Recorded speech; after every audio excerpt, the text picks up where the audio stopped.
اعوذ باللہ من الشیطان الرجیم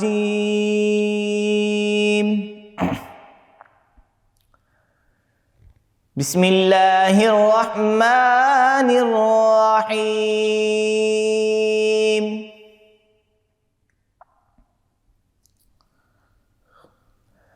والشمس وضحاها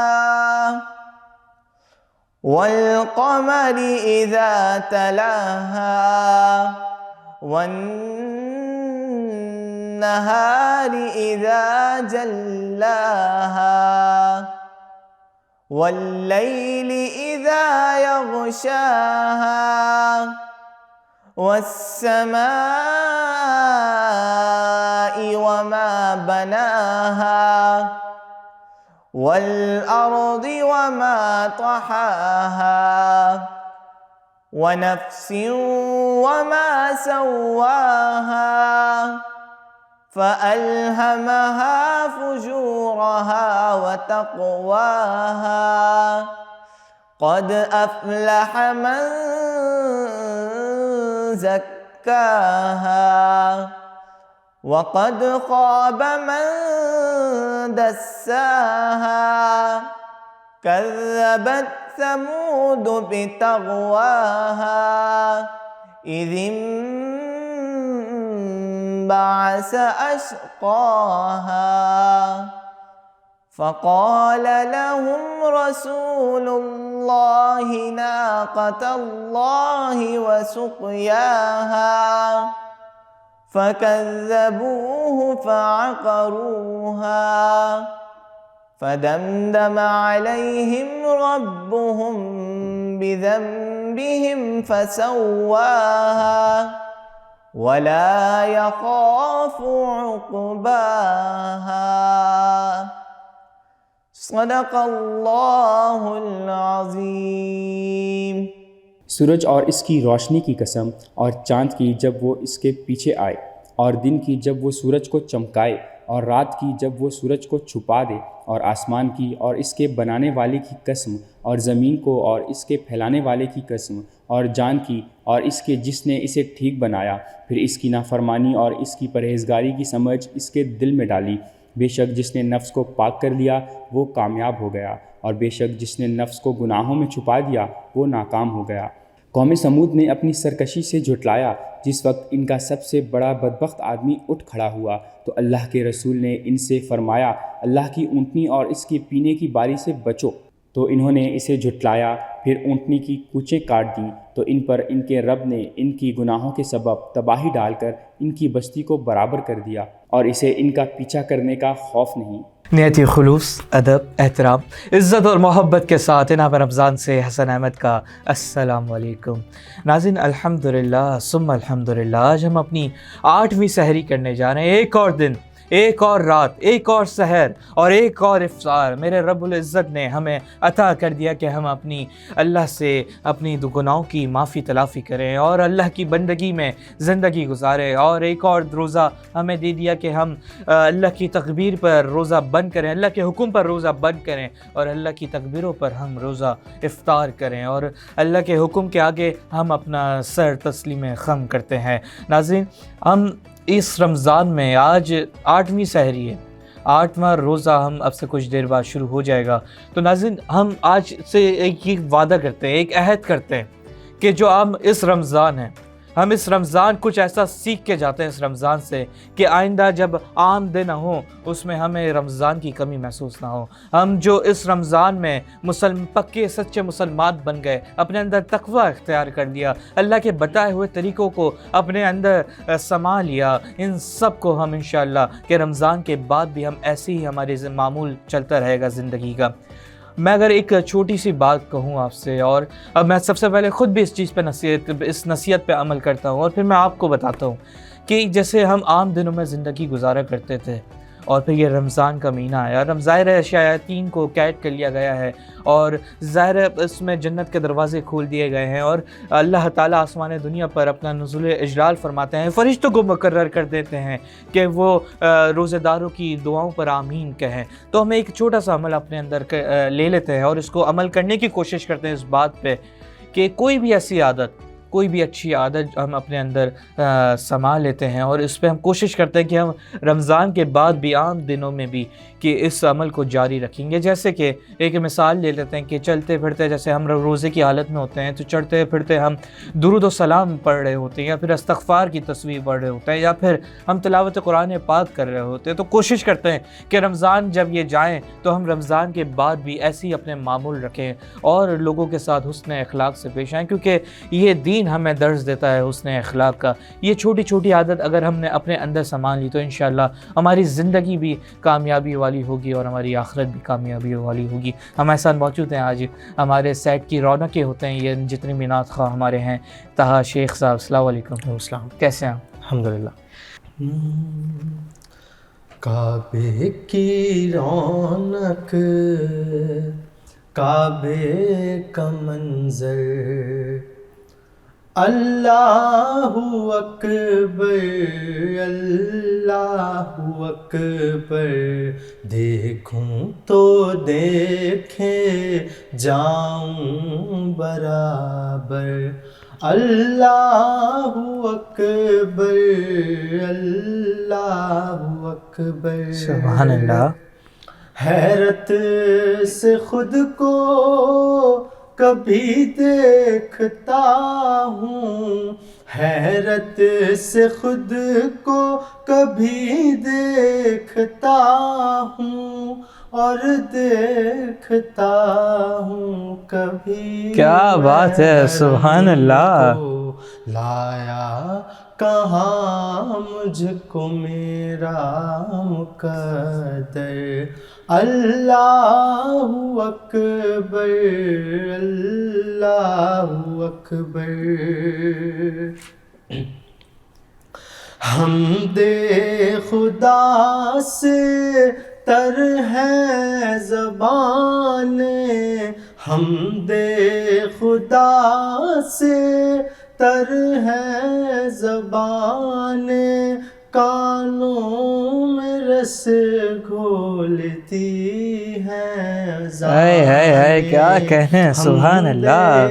خدا سے تر ہے زبانیں کانوں میں رس گھولتی ہیں سبحان اللہ. بس ایک صدا رہی ہے برابر اللہ اکبر اللہ اکبر اللہ اکبر اللہ اکبر.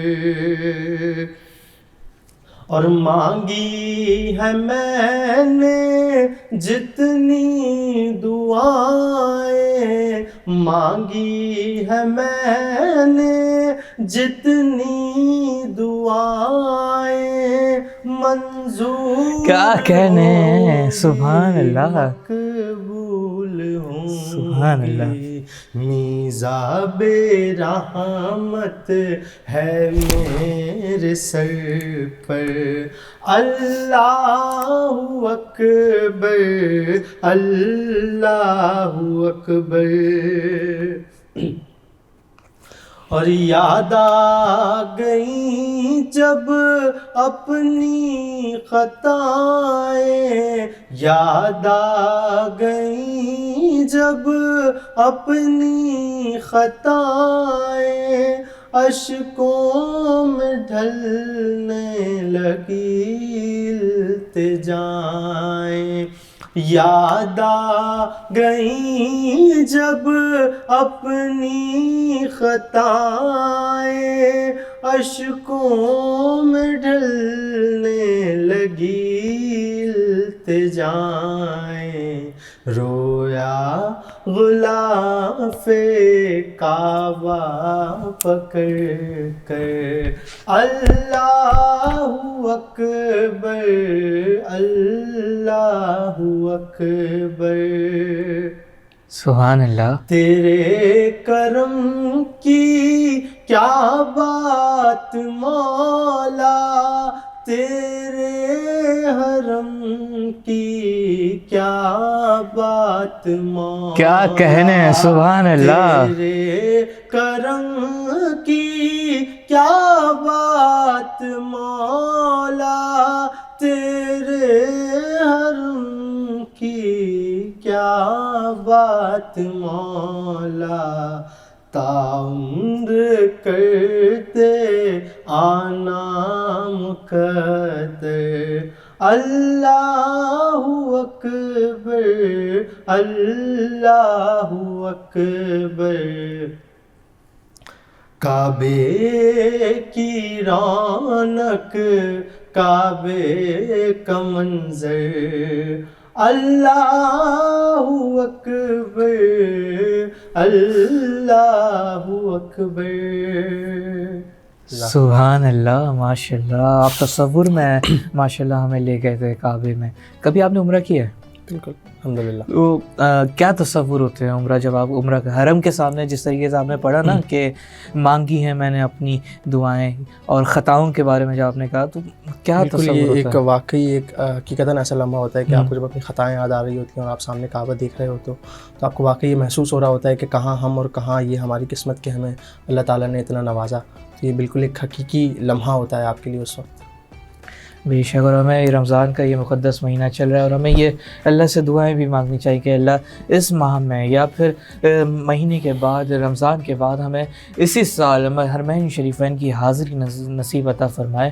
اور یہ مقدس مہینہ تو اس کی برکتیں ہم سمیٹیں. اور ماشاء اللہ بہت خوب آپ نے یہ نعت پیش کی اور حمد پیش کی ہے. اور تصور میں ہم چلے گئے کہ خانہ کعبہ میں جب ظاہر ہے جب سامنے کعبے کے کھڑے ہوتے ہیں، اور جب پہلی نظر پڑتی ہے اس وقت بھی جو عالم ہوتا ہے بندے مومن کا، وہ ایک بہت مختلف ہوتا ہے. سوچ کے تو بہت لوگ جاتے ہیں کہ ہم یہ مانگیں گے، ہم پہلی نظر پڑے گی تو ہم یہ مانگیں گے، لیکن جب وہ حرم کے سامنے کھڑے ہوتے ہیں، جب پہلی نظر پڑتی ہے تو سب بھول جاتے ہیں کہ کیا مانگنا تھا، اور بس آنکھوں سے آنسو بہہ رہے ہوتے ہیں. تو یہاں وقت تو ایک چھوٹے سے بریک کے بعد.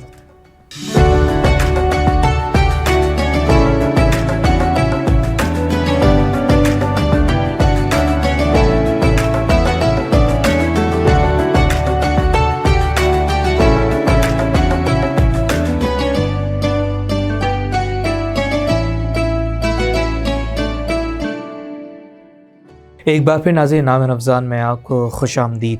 ناظرین آج بات کرتے ہیں تعارف قرآن، وہ قرآن جو برحق ہے، وہ قرآن جو میرے نبی کریم صلی اللہ علیہ وسلم پر نازل ہوئی، وہ قرآن، وہ کتاب جو آخری کتاب ہے، آسمانی کتابوں میں سب سے آخری کتاب ہے قرآن مجید. وہ کتاب جس نے جینے رہنے کا سلیقہ بتا دیا، وہ کتاب جو بتاتی ہے کہ آخرت کیسے سنوارنی ہے اور دنیاوی زندگی کیسے سنوارنی ہے. وہ کتاب جو ہم سے پہلی امتوں کے بارے میں بتا دیا کہ ان کا حشر کیا ہوا تھا، اور بتا دیا کہ ہدایت دے دی کہ یہ کس طریقے سے آپ کو زندگیاں گزارنی ہے. قرآن مجید میں سورہ یونس آیت نمبر 57 میں اللہ تعالیٰ فرماتے ہیں، اے لوگو تمہارے پاس اپنے پروردگار کی طرف سے ایک پیغام نصیحت آ چکا ہے جو دلوں کی بیماریوں کا علاج، مومنوں کے لیے ہدایت اور رحمت ہے. ناظرین اب ایک سوال بنتا ہے کہ یہ جو ہدایت ہے، یہ ہدایت کیسی ہے؟ یہ سب کا سوال بنتا ہے. ہدایت ایسے ہے کہ ہم سے پہلی والی امتوں کے بارے میں قرآن مجید میں واضح بتا دیا کہ جب انہوں نے اللہ کی نافرمانی کی، اللہ کے نبیوں کی نافرمانی کی، اللہ کے نبیوں کو جھٹلایا، تو ان کا حشر کیا ہوا. یہ ہمارے لیے ہدایت ہے اور ہمارے لیے یہ سبق ہے کہ ہم جب اللہ کی نافرمانی کریں گے، جب ہم اللہ کے حبیب کی نافرمانی کریں گے، تو ہمارا حشر کن لوگوں میں ہوگا. کیونکہ یہ تو حدیث مبارک ہے نا کہ دنیا میں جو لوگ جن کا بیس، اگر اس کا مفہوم میں آپ کو بتاؤں کہ جو دنیا میں جن کے جیسے لوگ رہتے ہیں، تو قیامت کے دن بھی جب ان کا خاتمہ اور جب حشر کے دن اٹھائے جائیں گے تو انہی لوگوں کے ساتھ اٹھائے جائیں گے جو دنیا میں جن لوگوں کی نقل کیا کرتے تھے، جن لوگوں کو پسند کیا کرتے تھے. تو یہ یہاں پہ تو بات کو روکتے ہیں، اور یہاں پہ ہمیشہ یہ دعا کرنی چاہیے اور ہمیں اپنے عمل سے یہ بتانا چاہیے کہ انشاءاللہ کہ جب ہمیں حشر کے دن اٹھائے تو ہمیں نبی کریم صلی اللہ علیہ وسلم کی جماعت میں رکھیں، ہمیں کفار کے ساتھ، غیر مسلم کے ساتھ ہمیں ان کا شامل نہ ہوں. آگے بڑھتے ہیں کہ یہ رحمت کیسے ہے. قرآن مجید ہمارے نبی کریم صلی اللہ علیہ وسلم پر نازل ہوا. ہمارے نبی کون ہے؟ رحمت للعالمین ہے. ان پر یہ رحمت، یہ قرآن مجید نازل ہوا. شب قدر کی رات تھی جب یہ نازل ہوا، اور آپ صلی اللہ علیہ وسلم کی جب آپ کو نبوت ملی تب یہ قرآن مجید نازل ہوا. یہ ہمارے لیے رحمت ہے. اس نے جینے کا سلیقہ بتا دیا, اس نے رہنے کا سلیقہ بتا دیا, اپنی زندگی کو کیسے سنوارنا ہے, اپنی آخرت کو کیسے سنوارنا ہے, یہ سب قرآن مجید میں بتا دیا گیا ہے. شارٹلی آگے بڑھتے ہیں. جب قرآن کریم کی پہلی آیت سورہ علق کی شروع کی 5 آیت نازل ہوئی تو اس وقت آپ صلی اللہ علیہ وسلم کہاں پہ تھے اور وہ کیسے نازل ہوئی, اس کا شارٹلی اس کا مفہوم میں آپ کو بتا دیتا ہوں کہ آپ صلی اللہ علیہ وسلم جب آپ کی عمر مبارک 40 سال تک پہنچی تو آپ صلی اللہ علیہ وسلم کو سچے خواب باکثرت آنے لگ گئے اور حرف بحرف وہ خواب آپ صلی اللہ علیہ وسلم نے پورے ہوتے ہوئے دیکھے. ان دنوں میں آپ صلی اللہ علیہ وسلم مکے سے 3 میل کے فاصلے پر غار ہرا میں رہا کرتے تھے. کئی دن عبادت میں رہتے مصروف رہتے تھے. اچانک ایک دن جبریل امین آئے. جبریل امین نے فرمایا آپ صلی اللہ علیہ وسلم سے اقرا, اس کا معنی ہے پڑھ. اقرا عربی کا لفظ ہے اور اس کا اردو میں معنی ہے پڑھ. آپ صلی اللہ علیہ وسلم نے فرمایا کہ میں پڑھا ہوا نہیں ہوں. جبریل امین نے آپ صلی اللہ علیہ وسلم کو اپنے سینے سے لگایا اور یہ دیکھیں یہ معجزہ ہو رہا ہے. میرے نبی کریم صلی اللہ علیہ وسلم فرما رہے ہیں کہ میں پڑھا ہوا نہیں ہوں اور جبریل امین آپ صلی اللہ علیہ وسلم کو سینے سے لگاتے ہیں. اور اگر میں یہ بات کہوں کہ سینے سے لگانے کے بعد تو پورا قرآن ہی آپ کے اندر اتر گیا تو شاید یہ بات غلط نہ ہو, لیکن آگے بڑھتے ہیں. جبریل امین نے فرمایا اقرا, دوسری بار بولا اقرا. آپ صلی اللہ علیہ وسلم نے پھر وہی جواب دیا. پھر آگے چل. جبریل امین نے تیسری بار بولا اقرا اور پھر آپ صلی اللہ علیہ وسلم نے وہ پڑھا اور سورہ علق کی 5 آیتیں نازل ہوئیں. یہ کوئی معمولی واقعہ نہیں تھا بلکہ روز قیامت تک مسلمانوں کے لیے ہدایت اور رہنمائی کا عظیم واقعہ تھا. اور اس سے مسلمانوں کو بہت بڑا سبق ملا کہ میرے نبی کریم صلی اللہ علیہ وسلم جو رحمت للعالمین ہیں ان پر قرآن مجید براہ راست اتر رہا ہے. جبریل امین لے کے آئے اور قرآن کریم یہ اتنی پیاری کتاب, یہ رحمت و برکتوں والی کتاب ہے. ہمیں چاہیے کہ یہ رمضان کا مقدس مہینہ چل رہا ہے کہ میں نے جس طرح آپ کو بتایا کہ قرآن کے بارے میں کہ کتنی بابرکت کتاب ہے, یہ اللہ کی طرف سے کتاب ہے اور ہمیں اس کو ماننا چاہیے. توریت, زبور, انجیل اور قرآن مجید 4 کتابیں آئیں. اگر آپ توریت, زبور, انجیل اگر ہم ان کتابوں کو کھول کے دیکھیں تو یہ کتاب اپنی شکل میں, اپنی جو اصل شکل میں موجود نہیں. لیکن یہ بہت بڑا معجزہ ہے میرے نبی کریم صلی اللہ علیہ وسلم پر اللہ کا کہ قرآن مجید جو آخری کتاب ہے, قرآن مجید جو میرے نبی پر اتری, وہ قیامت تک کے لیے اس کا ایک حرف نہ آگے سے پیچھے اور نہ پیچھے سے آگے نہیں ہو سکتا. اور اللہ تعالیٰ نے یہ جو اپنے حبیب کی امت ہے ان میں حفاظ کرام پیدا کر دیے کہ کوئی آئے اس میں ہماری کتاب پر ڈاکہ ڈال کے دکھائے. تمام مسلمانوں میں جو اس میں حفاظ کرام ہے ان کے اندر قرآن مجید دل میں اترا ہوا ہے. ابھی بھی ایسے بہت ہیں, رمضان کا مہینہ چل رہا ہے, حفاظ کرام تراویح پڑھا رہے ہوتے ہیں, ان کا پکا قرآن ہے, پیچھے سے ان کے حافظ بھی کھڑے ہوئے ہوتے ہیں کہ ان کی غلطیاں نکال رہے ہوتے ہیں, لیکن کسی میں اتنی مجال نہیں ہے قرآن مجید کے حرف کو آگے سے پیچھے, پیچھے سے آگے کرنے. بہت سے ایسے واقعات ہوئے, رونما ہوئے جس پر ہم نے یہ دیکھا کہ قرآن مجید پر حملہ ہوا, حرف آگے پیچھے ہونے کی کوشش کی گئی, لیکن ہمارے اکابرین امت حفاظ اکرام ڈٹ گئے اور انہوں نے بتایا کہ یہ قرآن کریم یہ ہے, اس کی اصل شکل یہ ہے, کوئی نہیں کر سکتا. 1400 سال ہو گئے, قرآن مجید آج بھی ویسے کا ویسے ہی ہے. کیوں ہے؟ یہ میرے رب کا معجزہ ہے, یہ میرے نبی کریم صلی اللہ علیہ وسلم پر نازل ہوا, یہ میرے نبی کے, یہ میرے اللہ کے حبیب ہیں اور یہ اللہ کے حبیب کے اوپر یہ قرآن مجید نازل ہوا. یہ رمضان کا مہینہ چل رہا ہے. جب ہم قرآن کریم کی تلاوتیں کر رہے ہیں تو ہمیں چاہیے کہ جس طرح میں نے شروع میں بولا تھا آپ سے کہ ہم اپنے اندر کوئی ایک اچھا عمل اپنے اندر سنبھالیں اور اس کو رمضان کے بعد بھی عام زندگیوں میں ہم اس عمل کو جاری رکھیں. میرے نبی کریم صلی اللہ علیہ وسلم کا ارشاد مبارک ہے, جو شخص قرآن کریم کا ایک حرف پڑھتا ہے اس کے لیے ایک حرف کے عوض 1 نیکی اور 1 نیکی کا اجر 10 نیکیوں کے برابر ہے. میں یہ نہیں کہتا الف لام میم ایک حرف ہے, بلکہ الف ایک حرف ہے, لام ایک حرف ہے اور میم ایک حرف ہے. گویا ایک الفاظ میں 3 حرف ہوئے جس کے بدلے میں 30 نیکیوں کا ثواب ملتا ہے. ناظرین, ہمیں چاہیے کہ ہم قرآن مجید کی تلاوت قرآن ہم کثرت سے پڑھیں اور تراویح میں بھی ہم مشغول رہتے ہیں، تو ہمیں چاہیے کہ ہم رمضان کے بعد بھی عام زندگیوں میں بھی قرآن کو نہ چھوڑیں، اور جو حفاظ کرام ہیں، ہمارے سر کے تاج ہیں، یہ قرآن کریم کے چوکی دار ہیں، ہمیں ان کی عزت کرنی چاہیے۔ تو آج اسی کے ساتھ ہمیں دیجیے اجازت، انشاءاللہ زندگی رہی تو آپ سے کل پھر ملاقات ہوگی، افطار میں بلکہ ملاقات ہوگی آپ سے۔ اپنا خیال رکھیے گا، دعاؤں میں یاد رکھیے گا۔ اللہ حافظ۔